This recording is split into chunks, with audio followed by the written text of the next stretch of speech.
Hello everyone, आज मैं आपके लिए एक्सप्लेन करूंगी ची रिफाइनिंग का एपिसोड नंबर 161। तो जैसा कि लास्ट एपिसोड में हमने देखा था कि हुई जुआन और कांगसू डोमेन नंबर 33 में पहुंच गए, जहां पर कुछ कल्टीवेटर्स हजारों सालों से शैडो मॉन्स्टर्स का मुकाबला करते आए थे। लेकिन इन दोनों पर वो मॉन्स्टर्स बिल्कुल भी अटैक नहीं करते, इसलिए कांगसू ने उन सभी कल्टीवेटर्स की मदद करके उनसे ढेर सारा ट्रेजर हासिल कर लिया। इधर एंसेस्टर शुआंग फॉरेस्ट ऑफ इटर्निटी में पहुंच गए, जो कि एंशिएंट टाइम्स में था, और तभी एक डायनासोर एंसेस्टर शुआंग को खाने के लिए पहुंच जाता है।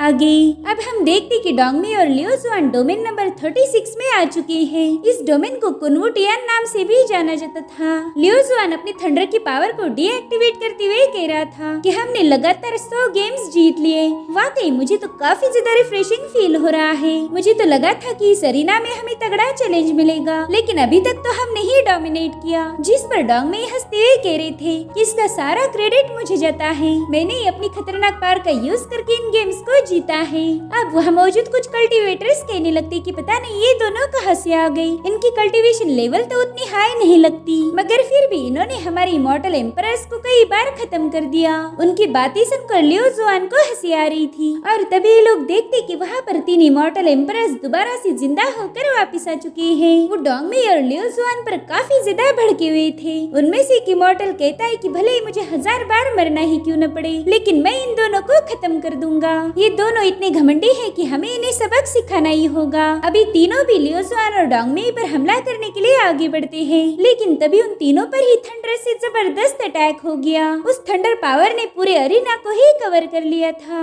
इधर डोंगमी और लियो जुआन तुरंत ही अपने आसपास एक शील्ड बनाकर उस बंदे को देखने लगते हैं जिसने इन तीनों पर हमला किया था। वो बंदा अपनी पावर्स की नुमाइश करते हुए आराम से बैठा हुआ था। अब वहाँ मौजूद लोग इसे देखकर काफी ज्यादा शॉक हो गए। वो कहने लगते कि अरे ये तो रेमंड है, जो कि एक थंडर डाओ इमॉर्टल सेंट है। इन्होंने 5 लाख साल से भी ज्यादा थंडर की प्रैक्टिस करके इस इमॉर्टल बॉडी को अचीव किया था। इन्होंने तो थोड़ी देर पहले इस लेवल को पास किया था, तो फिर ये दोबारा से यहाँ पर वापस क्यों आए होंगे? शायद इन दोनों कल्टीवेटर्स ने उनका इंटरेस्ट जगा दिया हो। डोंगमी कह रही थी कि रेमंड तुम्हारे पास थंडर शैडो की पावर है, जो कि थंडर पावर्स में सबसे रेयर मानी जाती है। लियो जुआन इस बंदे की थंडर पावर भी तुम्हारी जैसी ही बेकार है। तभी रेमंड कहता है मैंने तो सुना था कि तुम दोनों फाइटिंग में माहिर हो, तो मैं भी तुम्हारी फाइटिंग स्किल्स देखना चाहता हूँ। जिसके बाद वो इन लोगों पर अटैक करना शुरू कर देता है, लेकिन डोंगमी ने उसके अटैक को डिस्ट्रॉय करते हुए सीधा उस पर हमला करने चले गए। लेकिन रेमंड पर इनके अटैक का कोई असर नहीं होता। उसके साथ फाइट करते ही डोंगमी ने उसके ओरिजिन को पहचान लिया। वो कहते बच्चे तुम्हारे पास तो 10,000 हेवनली थंडर का ट्रांसफॉर्म फॉर्म है।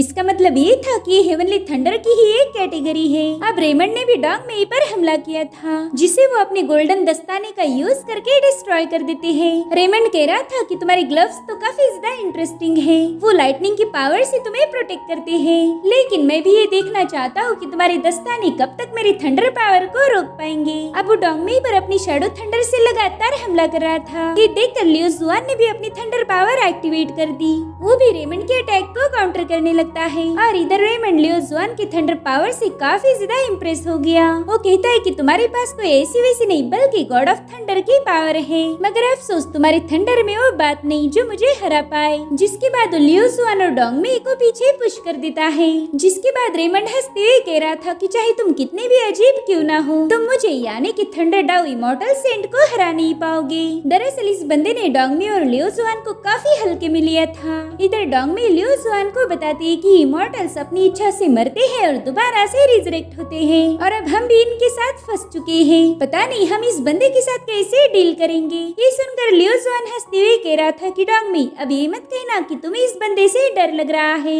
जिस पर डोंगमी गुस्सा होते हुए कह रही थी कि हम तियानलान सेक्ट के लोग हैं, हम तो मौत से भी नहीं डरते, तो भला इस 2 कौड़ी की इमॉर्टल की क्या मजाल। तभी लियो जुआन डोंगमी को बताने लगता है कि जब से मैं एंसेस्टर शुआंग को फॉलो कर रहा हूँ, तब से तो मैं ऐसी फाइट करता हूँ मानो मेरे हाथ बंधे हुए हो। मैंने एक लंबे अरसे से एक अच्छी फाइट नहीं की, तो बोलो क्या हम इसके साथ तगड़ी फाइट करके अपनी पुरानी यादों को ताजा करें। ये सुनकर डोंगमी भी खुश हो गई। वो कहती लियो जुआन मुझे तो लगा था कि तुम एक शेर से बिल्ली बन चुकी हो, लेकिन आज तो तुमने मर्दों वाली बात करके मेरा दिल जीत लिया। जिसके बाद ये दोनों भी रेमंड पर अटैक करने के लिए आगे बढ़ते हैं। ये दोनों भी मिलकर रेमंड पर अटैक कर रहे थे, और वो अपनी दोनों हाथों से इनके अटैक को रोकने लगता है। तभी लियो जुआन जुआन सीधा जाकर रेमंड के मुंह पर एक पंच मार देता है, मगर रेमंड ने समय रहते उसे रोक लिया। अभी दोनों भी नीचे आ चुकी थी। तभी लियो जुआन साइड में हटकर डोंग में अटैक करने के लिए रेडी हो गए। उन्होंने अपनी एनर्जी से रेमंड पर एक जबरदस्त अटैक कर दिया था, जिसे देखकर वहाँ मौजूद कल्टीवेटर भी इम्प्रेस हो गए। वो कह रहे थे कि वाकई ये दोनों तो काफी ज्यादा पावरफुल है। हमें लगा नहीं था कि 5 लाख साल पुराने इमॉर्टल कल्टीवेटर को इतनी तगड़ी टक्कर देंगे। इधर हम देखते कि डोंगमी के अटैक को रेमंड ने रोक लिया था। वो कहते बुड्ढे, क्या इतनी पावर थी तुम में? मुझे तो तुम्हारी पावर्स देख के ही बोर हो रहा है। और तभी लियो जुआन अपनी पावर्स से एक फंदा बनाकर रेमंड को पीछे खींचने लगता है, और इसी का फायदा उठाते हुए डोंगमी ने उसके मुंह पर एक मुक्का जड़ दिया, जिससे रेमंड हवा में गोते खाते हुए सीधा डोंगमी के पास वापिस आ जाता है। अब वो रेमंड को एकदम कस के पकड़ती है। तब तक लियो जुआन ने अपनी अल्टीमेट थंडर पावर्स को एक्टिवेट कर दिया था, और अब उसी थंडर पावर को रेमंड पर बरसाने लगता है। उस जबरदस्त लाइटनिंग पावर के अटैक से रेमंड बुरी तरह से घायल हो रहा था। इधर डोंगमी लियो जुआन के पास आकर कहने लगते कि इसे ऐसा तड़पता हुआ देखकर मुझे काफी ज्यादा मजा आ रहा है। इनफैक्ट वहाँ मौजूद लोगों की तो होश ही उड़ गए। वो कह रही थी कि इन मामूली कल्टीवेटर्स ने थंडर डाओ इमॉर्टल से इनकी हालत पतली कर दी, जबकि ये लोग तो इमॉर्टल एम्परर्स भी नहीं है। इधर रेमंड आगे बढ़ते हुए कह रहा था कि शायद तुम लोगों को इमॉर्टलिटी का मतलब ही नहीं पता। चलो आज मैं तुम्हें इमॉर्टलिटी से रूबरू करता हूँ। जिसके बाद वो अपनी थंडर पावर को रिलीज करना शुरू कर देता है। रेमंड की खतरनाक पावर्स उस पूरे एरिना में फैल चुकी थी, जिसे देखकर लोग कह रहे थे कि शायद यही रेमंड की सबसे खास मूव है। वेल, इस मूव का नाम है हुनियान शुइटियान। ऐसा कहा जाता था कि जिस पर भी हुनियान शुइटियान का अटैक होता है उस पर्सन की बॉडी पूरी तरीके से शटर हो जाती है, यानी कि इसमें सर्वाइवल का चांस 0% था। इधर लियो जुआन रेमंड ने बनाई हुई थंडर टोर्नेडो को देख रहा था, जिसके बाद वो सीधा जाकर जमीन पर एक पंच मार देता है। उसके ऐसा करते ही उसकी थंडर पावर सीधा रेमंड के टोर्नेडो में घुस गई, लेकिन लियो जुआन की पावर भी उस टोर्नेडो को डिस्ट्रॉय नहीं कर पाई। इधर रेमंड टोर्नेडो में एक फॉर्मेशन क्रिएट करते हुए कह रहा था कि चलो अब इस फाइट को खत्म करने का वक्त हो चुका है। और अब वो सबसे पहला अटैक तो डोंगमी पर करता है, जो कि सीधे जाकर एक स्टैचू से टकरा जाते हैं। इस क्लैश की वजह से वहाँ पर एक बहुत बड़ा ब्लास्ट हो गया था, जिसे लियो जुआन भी गौर से देख लेता है। और अब रेमंड ने सीधा लियो जुआन पर हमला कर दिया था। लियो जुआन भी अपनी थंडर पावर का यूज करते हुए उसके अटैक को काउंटर करने की पूरी कोशिश करता है, जिससे उस पूरी जगह पर थंडर ही थंडर फैल गई थी। वो हवा में फ्लोट करते हुए रेमंड ने क्रिएट किए हुए फॉर्मेशन पर अपनी थंडर से अटैक कर रहा था, और फाइनली वहाँ पर एक बहुत बड़ा ब्लास्ट होकर सब कुछ शांत हो गया। हम देख पाते हैं कि वहाँ मौजूद जितनी भी ऑडियंस थी वो सबके सब इस थंडर अटैक में मारे गए। उनकी सोल्स अपने आप वहाँ से रिलीज होने लगती है। इधर रेमंड भी नीचे आ चुका था। उसे तो लगता है कि ये दोनों भी मारे गए होंगे, इसलिए वो खुश होते हुए कह रहा था कि मेरे हुनियान के हाथों मारे जाना भी तुम्हारे लिए एक प्राउड की बात है। वैसे तुम्हें सब पर इस फॉर्मेशन का यूज नहीं करता।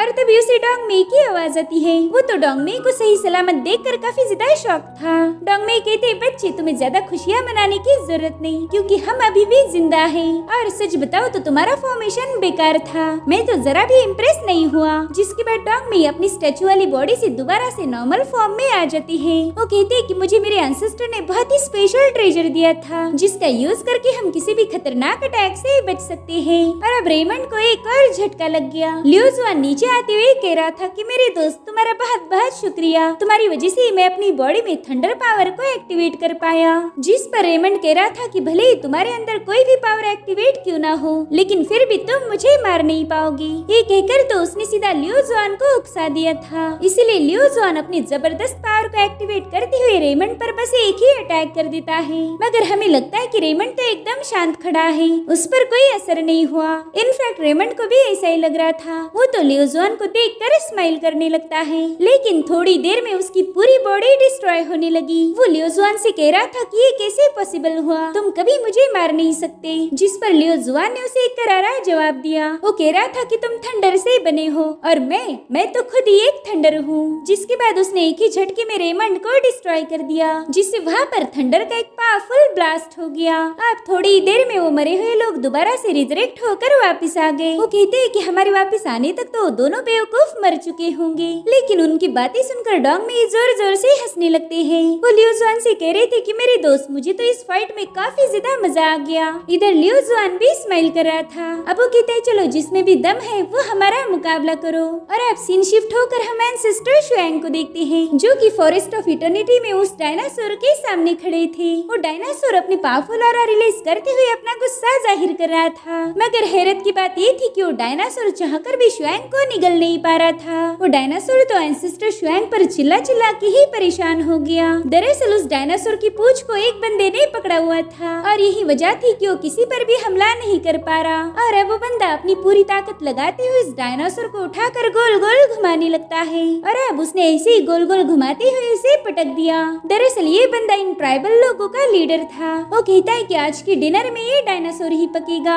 जल्दी से जाकर उसे रोस्ट करना शुरू कर दो। तो लोग भी इस बंदे के ऑर्डर को फॉलो करते हुए तुरंत ही वहाँ से चले गए। वेल इसे देखकर तो बिल्कुल भी नहीं लग रहा था कि इसी ट्राइब का मेंबर होगा। इधर शुआंग भी एकदम इत्मीनान से उसी बंदे को ऑब्जर्व कर रहे थे और तभी उसने अचानक से जाकर एंसेस्टर शुआंग पर अटैक कर दिया। तभी उनकी डिवाइन ऑरा ने उस बंदे के अटैक को डिस्ट्रॉय कर दिया। वो कह रहा था इम्प्रेसिव, तुम्हारी पावर्स तो कमाल की है। खैर मुझे तुम्हारे साथ कोई फाइट नहीं करनी। वेल हमारे यहाँ पर एक कानून है, जो भी शिकार में शामिल होगा उसे मीट का हिस्सा दिया जाएगा, इसलिए अपने हिस्से का मीट लेकर जल्दी से यहाँ से दफा हो जाओ, क्योंकि ये दुनिया मेरी है, भले ही तुम किसी भी सेक्ट के मेंबर क्यों ना हो, यहाँ तुम अपनी नहीं चला सकते। तभी शुआंग उससे कहती कि मैं यहाँ पर रुकने नहीं आया, मैं तो बस यहाँ से गुजर रहा था। मगर उस बंदे को एंसेस्टर शुआंग की बातों पर बिल्कुल भी भरोसा नहीं होता। वो कह रहा था कि मैं तुम्हें आखिरी बार बता रहा हूँ कि कोई भी सेक्ट यहाँ पर आके अपनी मनमानी नहीं कर सकता, इसीलिए अपने हिस्से का डायनासोर का मीट लेकर यहाँ से चले जाओ। जिस पर शुआंग भी उसे दोबारा से एक बार बता देते हैं कि मैं कभी झूठ नहीं बोलता।